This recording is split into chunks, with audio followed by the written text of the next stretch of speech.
My name's Jimmy. What's up, you guys? Jimmy here with my review of the series premiere of Once Upon a Time in Wonderland. And this is actually a spin-off to the hit series Once Upon a Time. This is actually not the same Alice we grew up learning about. The episode starts off with her in an insane asylum. And we find out that the reason why she's in there is because she told her father about her adventures in Wonderland. And he thought she was insane, so he had her committed. And we also find out that when she was in Wonderland, that she had a love named Cyrus, who was actually a genie, but some stuff happened, and a friend rescues her from the asylum to take her back to Wonderland to find Cyrus. Now, this does have like some flashbacks in her point of view of how she met up with the Cyrus and the events that led up to his disappearance. The things I did really like about this episode, first off, it had Storybrooke, so that was a really good thing to put in this episode because of it being the premiere and a spin-off to that series. And they even reference Mad Hatters being in Storybrooke, so I thought that was really cool. Sucks that we won't, even if we do see the Mad Hatter, he would most likely be recast because the guy who plays him is currently playing in Captain America, the Winter Soldier. But another thing I like about it is that I've actually been excited for this show ever since it first was announced. I mean, I was reading comments by people saying, "No, don't need a spin-off." You know, I actually like Once Upon a Time.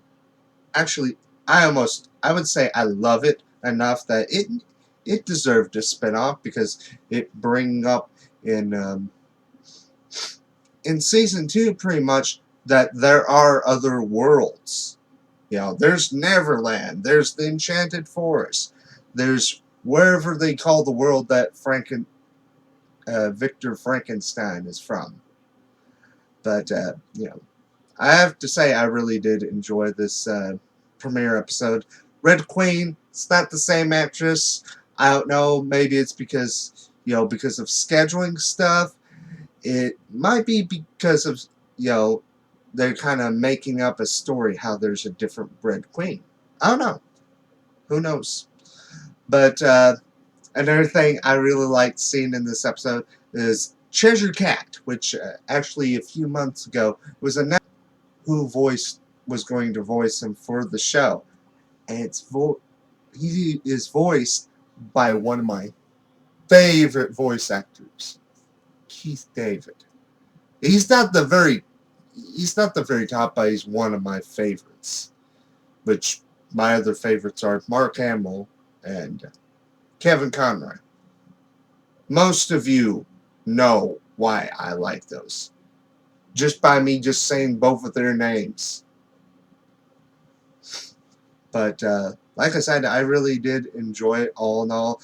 And another thing I did like seeing is that this show is going to intertwine with Aladdin, which I love the story and I love the movie growing up as a kid. But one thing, I know it's highly unlikely, but it'd be cool to see it in there. Aladdin. Bring Aladdin in this show. It would be cool, but I know it's highly unlikely. We can always wish. That's all we can really do. But that's pretty much it for my review. You know, I'm pretty impressed with this premiere. But I want to know your thoughts and opinions on this episode, and what would you like to see in the future of the show. And as always, for more news and reviews on movies, video games, comic books some more, you can go to bkbn.net and celebrate your nerdom in a big way. I'm Jimmy. Until next time, bye.